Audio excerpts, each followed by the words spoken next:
Good morning बच्चों। मैं उम्मीद करती हूँ आप बिल्कुल स्वस्थ होंगी, आपकी पढ़ाई भी ठीक चल रही होगी। और सबसे बड़ी खुशी की बात यह है कि अब आपका विद्यालय भी खुल रहा है और आप सब हम लोग के सामने उपस्थित होंगे और हम लोग सामने अपनी पढ़ाई संपन्न करेंगे। तो जैसा कि हम लोग काव्य खंड से सूरदास के बारे में पढ़ रहे थे, सूरदास की कविता भ्रमर गीत। तो उस भ्रमर गीत में हम लोग 7 पद इनका पढ़ चुके हैं। आज 8वां पद मैं पढ़ने जा रही हूँ और उसकी व्याख्या आप ध्यान से देखिएगा। पहले मैं कविता पढ़ूंगी बेटा।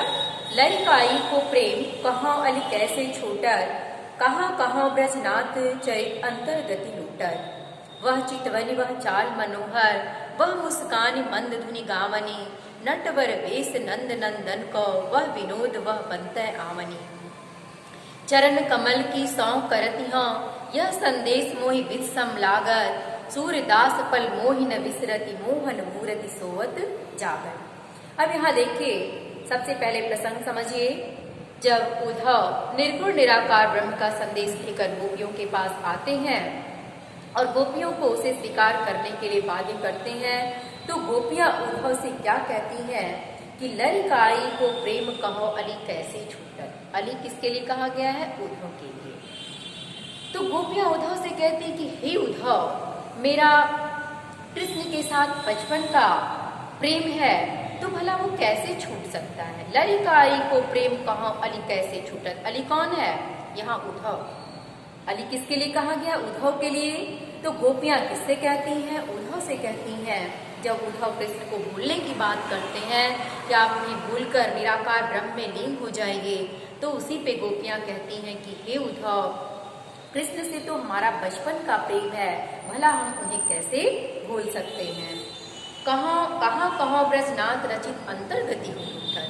वो ब्रज के नाथ, ब्रज के स्वामी श्री कृष्ण तो हमारे अंतर मन को लूटते हैं। वो अंतर मन हृदय में पूरी तरह से समाये हुए हैं, हम उन्हें कभी भी भुला नहीं सकते। वह चितवनी वह चाल मनोहर, वह मुस्कान मंद धुनि गावनी। उनकी वह चितवन चाल मनोहर, मन को मोह लेने वाली उनकी चाल, उनका मनोहर मंद मुस्कान और मंद धुनि में बांसुरी वादन, ये सारी चीजें मुझसे भूलती नहीं है। वो तो मन को मोह लेने वाली है। नटवर वेश नंद नंदन को, वह विनोद वह बनते आवनी। इस तरह से नाना वेश को धारण करके नंद के पुत्र श्री कृष्ण आनंद स्थापित करते हुए, विनोद का भाव प्रदर्शित करते हुए जब वन से आते थे, तो वो सारे क्रियाकलाप को आनंद की चीजें हम भूल नहीं पाते हैं। चरण कमल की सौ कहती हूँ, यह संदेश मोहि वित्सम लागर। हे उद्धव, हम उनके कमल रूपी चरणों, अब यहाँ देखिए आया है कमल चरण। अब यहाँ कमल चरण की सौ कहत। अब यहाँ कमल चरण में कौन सा अलंकार हो जाएगा? यहाँ अलंकार मैं आपको पढ़ा चुकी हूँ, ध्यान से देखिएगा। इस कमल चरण में रूपक अलंकार होगा, क्योंकि कमल आपका उपमेय है, चरण उपमान है, तो उपमेय में उपमान का भेद रहित आरोप होने के चलते यहाँ ये रूपक अलंकार है। तो चरण कमल की सौ करती हूँ, हे उद्धव, हम श्री कृष्ण के कमल रूपी चरणों की सौ माने सौगंध खाकर कहते हैं कि यह संदेश मोहि विष सम लागत। अब यहाँ देखिए, चरण कमल में तो आपका हो गया रूपक, अब विष सम, अब दूसरा लाइन आया है आपका यहाँ देखिए, विष सम लागत। एक ये वाक्य है। तो मैंने आपको बताया था कि जहाँ सा सम समाना इव जैसे शब्द आते हैं, वहां क्या हो जाता है? वहां आपका उपमा अलंकार हो जाता है। तो यहाँ क्या हो जाएगा? इसमें, इस वाक्य में आपका उपमा अलंकार हो गया और इसमें आपका रूपक अलंकार हो गया। ठीक, तो चरण कमल की सौ करत हो, यह संदेश मोहि वित्सम लागर। उद्धव, हम कृष्ण के कमल रूपी चरणों की सौगंध खाकर कहते हैं कि तुम्हारे द्वारा दिया गया यह निर्गुण निराकार ब्रह्म का संदेश हमें विष के समान कड़वा प्रतीत हो रहा है। सूरदास पल मोहि न विसरत, मोहन मूरति सोवत जागर। सूरदास जी कहते हैं कि गोपियां उद्धव से कहती हैं कि हे उद्धव, पल मोहि न बिसरत, पल न मोहि बिसरत, एक पल के लिए हम कृष्ण को भूल नहीं सकते। मोहन मूर्ति सोवत जागत, मोहनी मूर्ति मन को मोह लेने वाली श्री कृष्ण की उस छवि को हम एक पल के लिए भी नहीं भूल सकते। सोते जागते उठते बैठते हर पल उनकी छवि हमारे आंखों के सामने विराजमान रहती है, इसलिए हम उन्हें भूलकर निराकार ब्रह्म की बातों को कदापि स्वीकार नहीं कर सकते। तो बच्चों, अभी आपको पढ़ाते समय ही हमने बता दिया, स्पष्ट रूप से 2 अलंकार इसमें आए। मान लीजिए आपको देख के प्रश्न उत्तर पूछा जाता है, पद से दे दिया कि चरण कमल की सौं करती हूँ, यह संदेश मोहि विस्सम लागर। इस पद में या इस सूक्ति में कौन सा अलंकार है?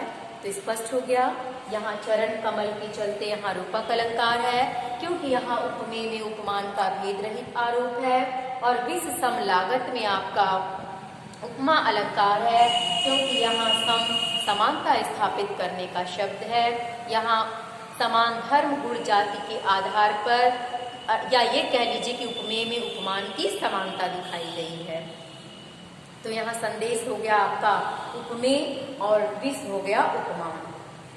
तो अब देखिए, अगर ये प्रश्न पूछा जाए कि गोपियों ने विष के समान किस चीज को बताया है, इस पद के आधार पे गोपियों ने उद्धव के द्वारा दिए गए निराकार ब्रह्म के संदेश को या ज्ञान की बातों को विष के समान बताया है।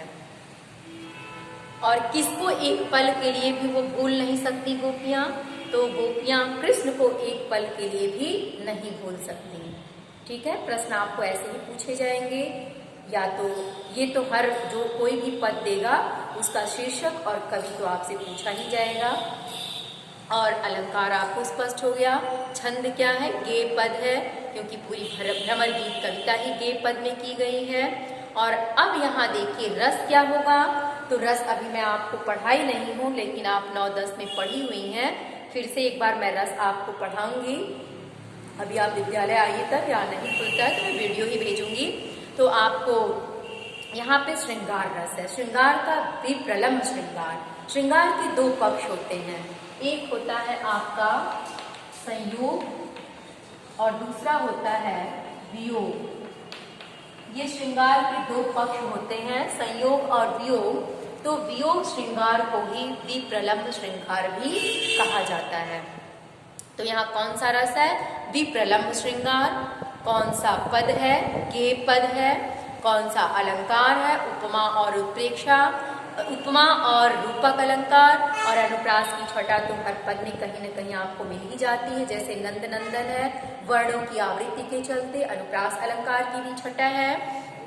और प्रसाद गुण है, और इसमें ब्रज भाषा है, क्योंकि पूरी कविता ही सूरदास की किस भाषा में है? ब्रज भाषा में है। तो मैं उम्मीद करती हूँ ये पद आपको समझ में आ गया होगा। अब हम लोग देखेंगे 9वां पद, बहुत ही महत्वपूर्ण है बेटा, ध्यान दीजिएगा।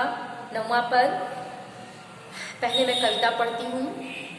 कहत कत परदेसी की बात, मंदिर अरध अवधि बदि हमसो, हरि आहार चली जात, शशि रिपु बरस सुर रिपु जुग बर, हर रिपु किन होकार, मघ पंचक ले गयो सांवरो, ताते अति अकुलात, नखत वेद ग्रह जोर अर्ध करी, सोई बनत अवखात, सूरदास बस भई विरह के, कर नीचे पछतात। अब यहाँ देखिए, ये बात भी गोपियां उद्धव से ही कहती हैं। ठीक है, किससे कहती हैं? उद्धव से। कौन? गोपियां। क्या कहती हैं कि कहत कत परदेसी की बात, हे उद्धव तुम उस परदेसी कृष्ण की बात क्या करते हो? अब ये बात कहती कब है? जब उद्धव ब्रज से, मथुरा से ब्रज में आते हैं कृष्ण के संदेश वाहक बनकर गोपियों के पास, और गोपियों को जब निराकार ब्रह्म की बातें स्वीकार करने के लिए कहते हैं या कृष्ण के संदेश को उन्हें सुनाते हैं, तो गोपियां उद्धव से कहती हैं कि कहत कत परदेसी की बात, हे उद्धव तुम उस परदेसी कृष्ण की बात क्या मेरे सामने प्रकट कर रहे हो? उसकी बात तुम क्या कहोगे? क्यों ऐसा कहती? अब ये आगे देखिए, मंदिर अरध अवधि बदि हमसो, हरि आहार चल जात। बदी का मतलब वादा करना। मंदिर अरध अवधि बदी हम सब। मंदिर, मंदिर का शाब्दिक अर्थ मकान होता है। ध्यान दीजिएगा बेटा, मंदिर का शाब्दिक अर्थ क्या होता है? मकान। जैसे मान लीजिए आपका एक ये मकान है, ठीक,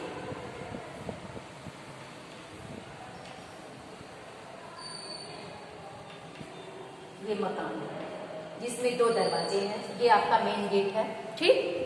अब ये क्या है? मंदिर। मंदिर का शाब्दिक अर्थ क्या होता है? मकान। तो मंदिर अरध अवधि बदी हम सो। अरध का मतलब आधा। मंदिर का शाब्दिक अर्थ क्या हो गया? मकान। और अरध का मतलब हो गया आधा। बदी का मतलब क्या हो गया? वादा करना। तो गोपियां उद्धव से कहती हैं कि हे उद्धव, मकान का आधा भाग अर्थात एक पक्ष, जब इसको आधा करेंगे तो इसके 2 पक्ष हो गए ना, एक पक्ष ये हो गया, एक पक्ष ये हो गया। तो मकान, मंदिर अरध अवधि बदी हम सो। तो मंदिर अरध, मंदिर माने मकान, अरध माने आधा। तो मकान का आधा भाग, मकान का आधा भाग इसको कहेंगे। आधा भाग मतलब अब यहाँ किससे ये कहा गया, किसके लिए? आधा भाग का मतलब एक पक्ष हो गया।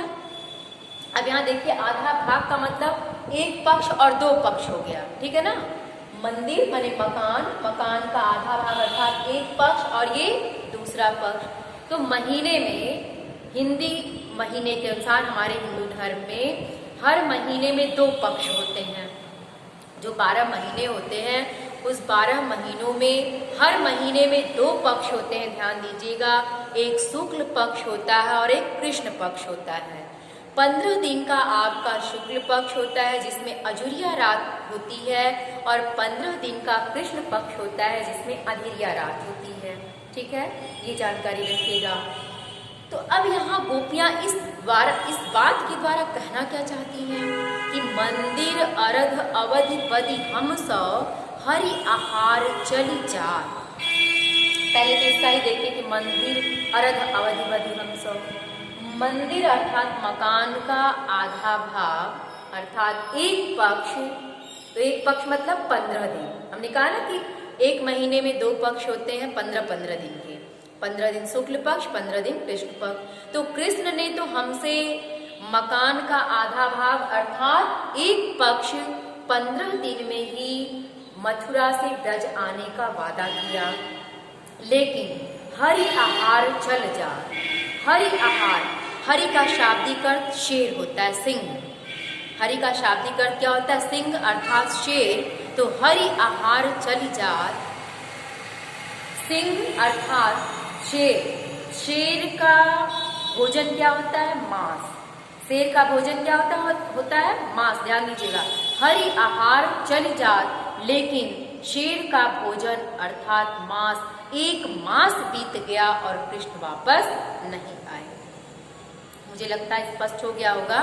नहीं हुआ तो फिर से मैं बताती हूँ। देखिए, मंदिर अरध अवधि बदी हम सो हरि आहार चली जात। मंदिर का अर्थात मकान का आधा भाग अर्थात एक पक्ष। एक पक्ष में कितने दिन होते हैं? 15 दिन। तो कृष्ण हमसे 15 दिन में ही मथुरा से ब्रज आने का वादा किए, लेकिन हरि आहार चल जात। हरि माने शेर, शेर का भोजन मांस अर्थात एक मास बीत गया और कृष्ण वापस नहीं आए। अब स्पष्ट हो गया होगा बच्चों। दूसरी लाइन देखिए कि शशि रिपु बरस। शशि, शशि माने चंद्रमा, रिपु माने शत्रु। तो चंद्रमा का शत्रु दिन होता है। चंद्रमा का शत्रु कौन होता है? दिन। तो शशि रिपु बरस, चंद्रमा का शत्रु दिन हमें कैसा लग रहा है? वर्ष के समान। कृष्ण के न होने के कारण शशि रिपु बरस, रिपु माने शत्रु, शशि माने चंद्रमा। चंद्रमा का शत्रु अर्थात दिन हमें वर्ष के समान लंबा प्रतीत हो रहा है। और सुर रिपु जुगवर, सुर माने सूर्य, सूर्य का शत्रु रात। सूर्य का शत्रु क्या है? रात। तो सुर रिपु जुगवर, सूर्य का शत्रु रात हमें युगों के समान लंबा प्रतीत हो रहा है। हरि रिपु किन्हो घात, और इसके ऊपर से हरि रिपु, हरि माने भगवान शिव के शत्रु कामदेव, हरि रिपु, हरि माने शिव, रिपु माने शत्रु, तो हरि के शत्रु कामदेव हमारे ऊपर घात किए बैठे हुए हैं। मग पंचक ले गयो सांवरो, माघ का 5वां महीना चित्रा नक्षत्र होता है, ध्यान दीजिएगा। मग पंचक ले गयो सांवरो, माघ का 5वां महीना चित्रा नक्षत्र, अर्थात हमारे चित्त को सांवरे श्री कृष्ण अपने साथ मथुरा लेकर चले गए। ताते अत्यकुलात, जिसके अभाव में हमारा मन व्याकुलता की अनुभूति कर रहा है। नखत वेद ग्रह जोर अर्ध करी, अब देखिए नखत 27 नक्षत्र हैं। नक्षत्र कितने हैं? 27 आपके नक्षत्र हैं। वेद कितने हैं? 4 हैं, 4 वेद, और ग्रह आपके 9 ग्रह हैं। तो 27, 9 और 4 ये जोड़ेंगे तो हो जाएगा 40। 27, 9, 4 जोड़ने पे क्या होगा? 40, और 40 का जब आधा करेंगे तो वो हो जाएगा 20। 40 का आधा कितना होता है? 20 होता है, ठीक। तो अब क्या कहते हैं कि नखत वेद ग्रह जोर अर्ध करी, सोई बनत अब खात। 27 नक्षत्र, 4 वेद, 9 ग्रहों को जोड़ने पे जो 40 आता है, उस 40 को अर्ध करी आधा करने पे 20 होता है। वही 20 अब खा लेने की इच्छा होती है कृष्ण के बिना। सूरदास बस भई विरह के कर नीचे पछता। सूरदास जी कहते हैं, गोपियां उद्धव से कहती कि हे उद्धव, अब विरह के वशीभूत होकर के हाथ मलने के अलावा पश्चाताप करने के सिवा और कुछ भी हमें सूझता नहीं है। अर्थात कृष्ण के बिना अब केवल हाथ मलकर पछतावा करना ही हमें रह गया है, और तो कोई चीज अच्छी लगती ही नहीं है। यहाँ गोपियां अपने वाक चातुर्यता का परिचय देती हैं उद्धव के सामने, और निराकार ब्रह्म को न स्वीकार करने के लिए बार बार उद्धव से कहती हैं। यहाँ ये पद है, ब्रजभाषा है, और आप यहाँ देख ही रही हैं कि हर चीज को कैसे घुमाकर स्पष्टीकरण किया गया है, और मुझे लगता है आप समझ गई होंगी। अब देखिए, अगर इससे ये प्रश्न पूछा जाए कि गोपियां क्या खा लेना चाहती हैं, तो गोपियां यहाँ विष खा लेना चाहती हैं। क्यों? क्योंकि कृष्ण उनके पास उपस्थित नहीं है, और वो निराकार ब्रह्म का संदेश इन्हें दे दिए जिसको ये स्वीकार करना नहीं चाहती हैं। तो बच्चों, अगला पद मैं कल पढ़ाऊंगी। Thank you.